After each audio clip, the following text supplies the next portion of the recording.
Well, hello and welcome to this video. Different format this time, but as you'll see, for good reason. You may remember in a recent video I quoted the Mark Opperman study that states that vet practices leave as much as $52,000 per vet per year on the table in missed fees and charges.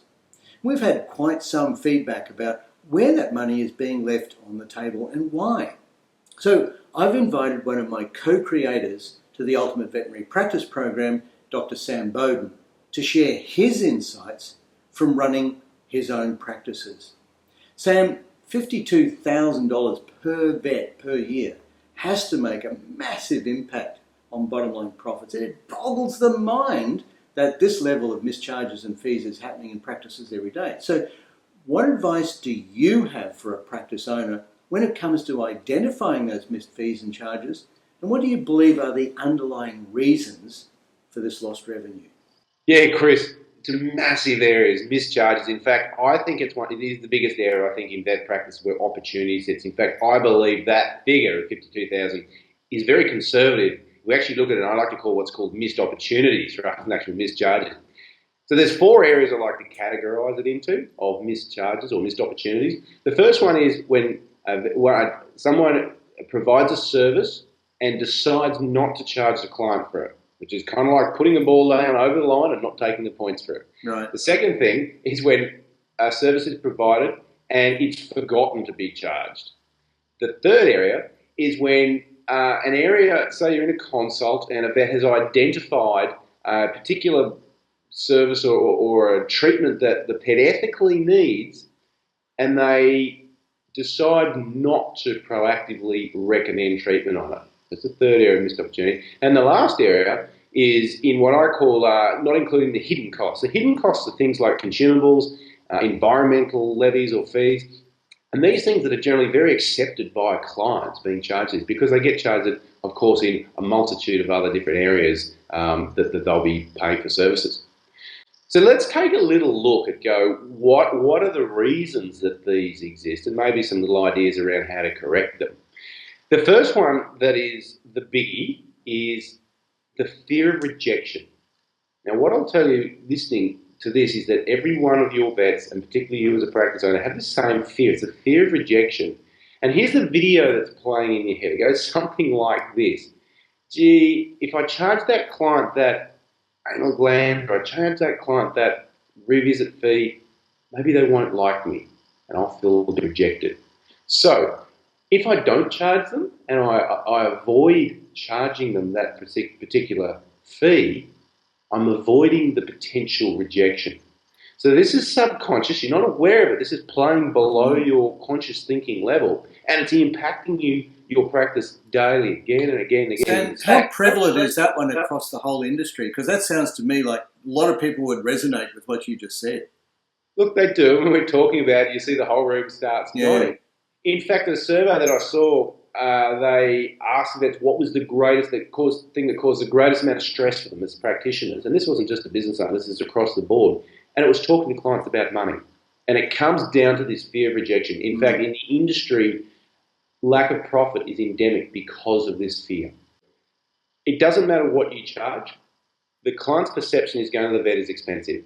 Yeah. It's what we call a common belief. It's a little bit like, if we think about lawyers or go to dentists, it's always just like, man, those guys are really expensive. Yeah. So whether you charge them the $50 or the $70, it's no change in the client's mind, their thought process toward you, how they feel towards you. It's still that's expensive, but is it value for money? So what I'm saying is you might as well charge what you need to actually run a healthy practice as opposed to let this fear of rejection get in the way. And it's an ethical charge, isn't it? It's not as if you're ripping people off. It's just an ethical charge based on your real costs. Absolutely. In fact, in a practice recently, just around this one, we identified this in a practice, this desire to be liked, I call it, or which comes down to a fear of rejection.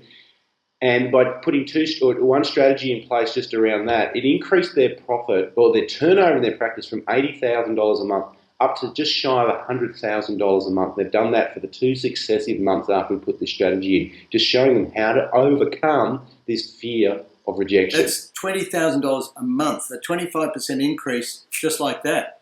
Without them having to see more clients, keep in mind, Chris. So the work and if you're listening to this, the work is coming in and it's sitting on your consult table every day. There's this great saying that says, just treat what's in front of you.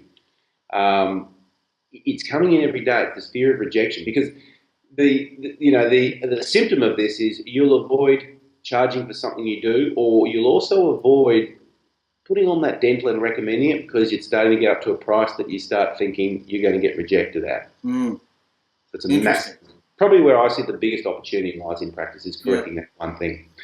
The second area that I think we see why these mischarges occur in the areas of things that have been forgotten is a lack of systems. So a system is something simple as having a template set up in your computer. So a template for a D-sex or a cruciate surgery or a cat bite abscess that has everything already put in that you have that you would potentially use. So it's really hard then, it's actually sitting in front of you. And the next part of that is, of course, have someone that's going to bill in your practice, the same person do the charging, someone that's good at it. Because just like anything, people have strong and weak suits, and there's some people that are very good at going, if you did the procedure, we charge this, this, this, and this. And of course, the last area is having travel sheets. If we're talking about systems to stop, forgotten charging, having travel sheets, which is just a patient sheet that follows the patient throughout their time in hospital. Everything's written down on that, so that when that one person comes to bill up, it's just a case of that we're reducing the chance of something being missed. The next area where we see why we're seeing mischarges is a lack of what we call standards of care agreements within the team. So standards of care is just an agreed treatment regime, if you like, or a way that an animal is going to be treated. Let's take an ear case, for example, or an animal that might have a little bit of muck in its ear. A standards of care in a practice could say that if we see that, we do an ear swab. If there's anything that needs treatment there, it comes back 7 days for a recheck, and we do a swab at that second treatment, at that recheck. And that's a standard of care. What it does, Chris, is it stops this inconsistency between vets, where one vet's going, you know what, I gave it some treatment, it's probably going to be fine, I don't need to recheck it. And the other vet is going, no, we really should recheck it. There's a massive area of missed opportunity in that lack of consistency. And the bigger your team, the more inconsistency you have, the bigger we're going to see that mischarge discount. And of course, the last area is just you're so busy, you can't be bothered doing a full recommending everything that should be there. If that's the case, my suggestion is, of course, we need to spend some more time with those clients and treat what's in front of you. Use that philosophy. Yeah, because a busy practice is not necessarily an effective or a profitable practice, is it? I mean, you can be running around in circles and not be productive. Busy is actually almost makes you feel good inside, but it doesn't actually achieve anything for the business. No, I recommend that business owners get very clear about their outcomes. Why do you own a business? And it's not to be busy. Trust me, it's to provide you with a life, right? Yes. Provide you with a life. What does that mean? It means you need two things. You need time and you need profit. Those two things will allow you to go and create a life. Sam, based on what you've just said, it seems to me that someone might be watching this video and say, well, this all sounds great, but hey, I am busy. You should see what my practice is like, what my day is like. So really what you're saying is you just have to stand back, don't you? You have to take a step back, number one, and look at your business as a machine with systems that run in it. And secondly, you need to change belief systems, because if people are undercharging because they think that the client's not going to like them, they need to go through some sort of a mindset change, don't they? Absolutely. As Einstein so wisely said, to continue doing things the same way and expecting a different outcome is a definition of insanity. So busyness is really, it's a symptom, it's a disease, and it's an excuse. That's fine, but expect a similar outcome. You want a different outcome? Hit the pause button. Stop, look at your systems, look where the missed opportunities are coming. Just by focusing on missed opportunities, I can promise you, you will generate a lot more revenue, have a lot happier clients without necessarily needing to see a single other client. And to do it totally ethically and honestly, which makes this really exciting.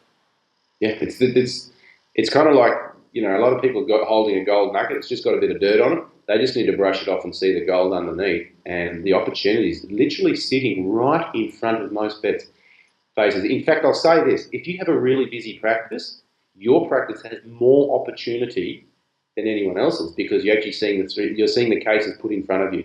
It's a case of actually having a system to actually make the most of serving each of those patients ethically. And of course, your practice will do better financially as a result. Sam, I think you've provoked an awful lot of thinking there, and that's great stuff. I hope we can share some time together again, because you've got some real gems there, or nuggets, gold nuggets. Absolutely. Hey, it's been a pleasure, Chris. Till next time. Thank you. Thanks.